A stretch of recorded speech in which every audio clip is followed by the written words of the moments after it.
Pour ne rien manquer, abonnez-vous maintenant.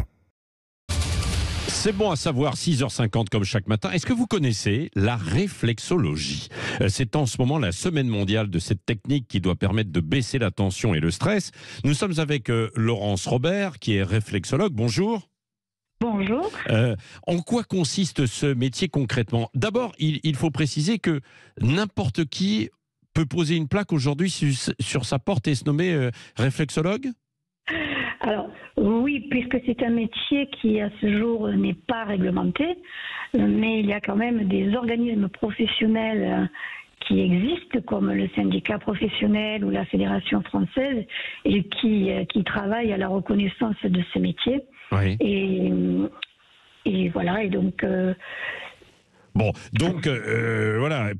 Et alors, comment après ça fonctionne? La réflexologie, c'est quoi? Qu'est-ce que vous soignez et comment? Avant de parler de l'efficacité. D'accord. Donc la réflexologie, c'est tout d'abord une pratique de santé naturelle. Oui. C'est une technique douce, non invasive, et qui repose sur le principe que chaque organe ou partie du corps ou fonction physiologique est représenté sur, par exemple, le pied, mais aussi sur les mains, sur les oreilles, sur le visage. Et en travaillant sur ces zones, par un toucher spécifique, Oui. on arrive, donc par action réflexe, à corriger certains troubles. Oui. Un peu comme avec le massage, quoi.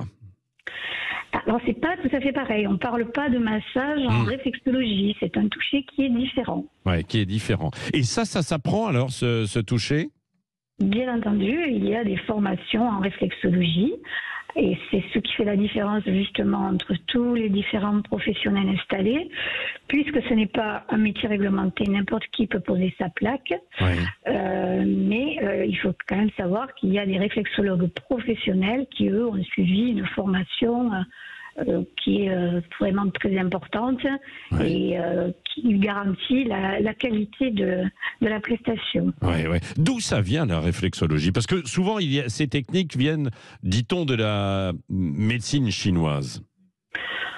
Alors, la réflexologie, non, pour moi, à mon sens, non, pas spécifiquement. Il existe des réflexologies asiatiques, mais on va dire que la réflexologie occidentale a été remise au goût du jour, et on va dire dans les années 1900, plutôt par une américaine, Eunice Ingham. Ouais. Et depuis, on travaille sur les zones qu'elle a cartographiées sur les pieds. Et voilà, c'est ça. Alors ça se professionnalise, mais il faut faire attention de ne pas tomber sur des escrocs, des charlatans. Comment savoir justement si on tombe sur un bon réflexologue alors que nous sommes dans la semaine mondiale?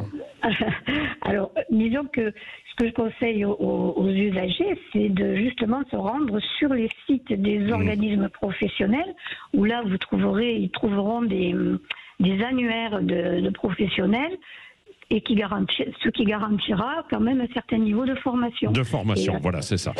Il faut préciser que ce n'est pas remboursé par la Sécu, en revanche. À ce jour, ce n'est pas remboursé par la Sécu. Il y a des mutuelles, voilà. Il y a quelques mutuelles quand même qui prennent en charge, c'est ça. Qui commencent à le mettre dans les packs bien-être. Oui, voilà. Merci beaucoup. Donc, Laurence Robert, je précise au passage que à cette occasion de la Journée mondiale, samedi prochain à Nîmes, il y aura une journée découverte de la réflexologie. Absolument. Merci Laurence Robert d'avoir été avec nous ce matin pour nous éclairer sur ce métier, la réflexologie. Il est 6h54.